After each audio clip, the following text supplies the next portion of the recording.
We want to give you a chance at home to get to know some of the faces behind the scenes here at Crossroads. In fact, wonderful people who represent us to many of you visiting with members of our ministry. Well, today I'm joined by Arlene Reemeyer, and she is, in fact, one of our prayer representatives. Welcome, Arlene. This is exciting to have you on the show. Oh, it is. Thank you. Tell me about your job and what your role is. Well, I know yours is really important, but I must say I have a privilege. An amazing and important role. It is. Yeah. And it's a privilege to be able to go into the homes of our partners who very much take responsibility for this ministry, and they have for many years. And some of them have been with the ministry since the beginning. So 38, 39 years ago when it started, and they feel just as honored to be a part of that. So sharing with them about their story, and it's individual of why they are invested in the ministry, but also to be able to help them. Every story is different, so it could be, as a partner representative, we're able to help them in some ways for legacy giving as well, for while our time is here so short, but to be able to leave a legacy, and what does that look like for them in their situation. Some people may think, well, how could I help? But there is many different ways that we can share with them, and then point them in the right direction of who else they can talk to that they already have, whether it's a financial planner or their lawyer or whatever, to put that all into place. And I want to get into your story, but I want to ask you one more question about your role. Why is it important that Crossroads has partner representatives? Why have we committed to having people go out and connect with our partners? Oh, it's so important because it's not just a one-way thing then. It's hearing back from them what is important about the program. Sometimes we can see it only from our point, and they are just wonderful. We have wonderful partners, and they're so wonderful to be open. They're transparent of what they want to see more of, what they don't want to, and what touched them, or why they give. Maybe it was from their own family members or whatever, or the prayer partners, maybe, sorry, the prayer department. Maybe they did use it, or they know others would. So they really share what is important and where they want their money to be invested. And how encouraging is that they believe in this ministry and want to be a partner? It is wonderful. And as I said, it's such a privilege to be able to share that with them. Yeah. I want to hear about your story. You have an amazing story of how God has just transformed your life. It started in 2002, and days before Christmas, you're a single mom, you're about to leave your job, and what happens? Well, basically, I have always worked my whole life, and I had given notice at my position where I was, and I'd given a lengthy notice because of the position that I had, and never thought for a moment that I wouldn't have another job. But I was to an interview, which I thought was an interview, but it ended up just being a meeting with a colleague from another business that we were using, and he was very kind to share some time with me, but on the way home it struck me what I was now getting into. I had 3 teenagers. I was leaving that job because I was away from home so much, and it was very difficult at home sometimes, not being there for them. And instead I was driving home and thinking, you know what? I have made such a mess. My life is in such a situation where in another week or so, I don't know how I'm going to make my mortgage payment or anything else. And I had not, at that moment, I think, prayed for about 10 years. I had walked, not away from my faith, but I really wasn't close to God at all. To that point, I really had kept him at arm's length. And I think at that point in my life, I don't even think that I would say that I had a relationship with Jesus. I would say that I found it very awkward to say the name Jesus. And that's because I was fiercely independent and I thought I was very resourceful. Yeah. And so how did Jesus get into the picture? Someone invited you to church. Yes. Actually, a colleague from that work who has still remained a very good friend with me. And it was a church that was right around the corner, held in a high school.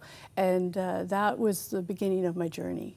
So although while I was in the car coming from that appointment, you know, I said, Jesus, please, you need to show me what to do next, because I have nothing but a mess to offer you. And I felt great relief in doing that. And then walking into that Sunday, right after my last day of work on the Friday, I noticed right away. I'd never felt so much a spirit within, even though it was a high school, in a church atmosphere. And saw a few people there I actually knew from high school and it was very welcoming. Yeah. It was kind of like a coming home. Yeah. And then you were invited to Alpha. I was. Another friend of mine who's a very strong Christian her whole life walked through that with me, and that was really good to be able to separate and get back on track again of the things that we tell ourselves is truth, but to really find out what truth is. Yeah. How important was it for those friends to come alongside you? I'm just thinking, you know, so many of us, we can see people kind of on the periphery and think, oh, yeah, you know, maybe I should go and talk to that person, or maybe I should invite that person to church, but fear kind of overtakes. And I'm listening to your story thinking how impactful those people were in your life by just inviting you. I'm glad that they did. I can't even begin to think, but I would never have asked them because of the way that I've always been. You know, I wouldn't ask people for help, I would just do it. And for them to be able to, sure, I embraced it, but I'm so happy that they offered that to me and out of love, out of what they knew. Yeah. When did that arm's length, you talked about God kind of being arm's length, when did he become close again? It was in that, I was off work actually for about 8 months, and it was in that 8 months where it really was a journey, and me getting to know just how faithful God is. There'd be times when I didn't know how I was even going to go and get groceries or make my car payment, and I had learned to really pray and trust God, and sometimes I'd sit down at my computer to pay my bills and it wouldn't make sense, and I would just close it up and I'd say, God, thank you. It doesn't make sense, but I'm not going to ask questions. And it became over that period of time that my faith is just unshakable, and it will. It's not going to change. I know to this day, he always answers my prayers. I love that, because you talk about going on missions trips and doing all of these things, and God just continued to provide. You, again, as you said, you know, jobless, raising 3 kids, and you just saw God continue to provide for you. What was that like as you saw him actually working in that way in your life? It's humbling. It's really humbling and there was even a certain time when I was in my training for a ministry job that I went into, and I felt for the first time when we were focusing on some prayers and verses, truly that love of, and I had never felt anything like that before, but how much he loves us, that he would answer a prayer because I didn't know how I was going to make the mortgage payment. Like he knows everything, and it's very humbling. What was that like for your kids to see? A living testimony of how God was working through your life. You know, I don't push my faith on my kids because they've not committed, but I know that they respect me for my faith, and I know that they have their own journey in that as well. And I know that, like, I tell them I pray for them every day, and sometimes my daughter jokes about it. She goes, "Pray for me today, Mom." And I say I do, but you know, and God answers those prayers as well, and I see it. And I know, you know, even if your kids are far away, that they saw something, obviously. You can't deny God providing for you. They saw something. Oh, I hope so. And that's what I want my actions just to be able to, since I've come down this road, I just want my actions to speak to them.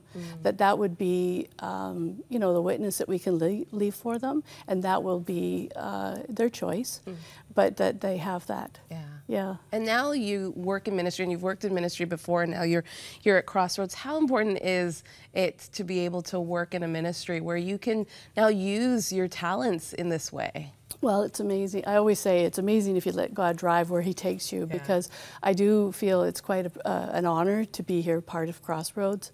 It was an honor before, when I was with Youth for Christ prior to that, and the things that the experiences that I've been able to walk through, and whether for missions and that, I really am privileged. Yeah, I feel very blessed. Isn't it amazing how God just uses us in ways that we would never imagine? Oh, it is amazing. Yeah. Thank you so much, Arlene. Yeah. Thank you. No, thank you. And thank you for doing what you do. I mean, representing us in the field and to our partners is such an important part of what we do here at Crossroads. Thank you. Oh, thank you. It's an honor. Yeah.